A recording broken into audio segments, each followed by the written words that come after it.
National Weather Service in Mount Holly, New Jersey has issued a severe thunderstorm warning for east central Berks County in eastern Pennsylvania, southeastern Lehigh County in eastern Pennsylvania, northern Montgomery County in southeastern Pennsylvania, central Bucks County in southeastern Pennsylvania, until 4:30 p.m.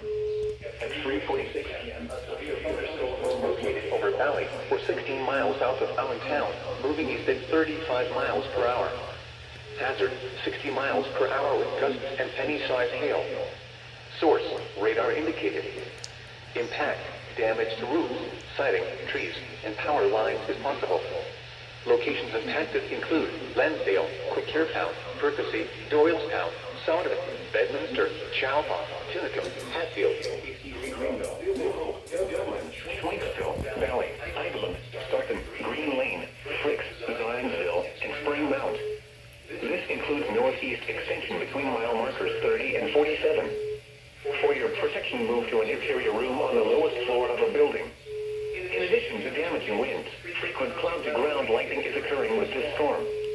Move indoors immediately. Remember, if you can hear thunder, you are close enough to be struck by lightning. Repeating, a severe thunderstorm warning has been issued until 4:30 p.m. for the following counties in Pennsylvania: Berks, Bucks, Lehigh, and Montgomery.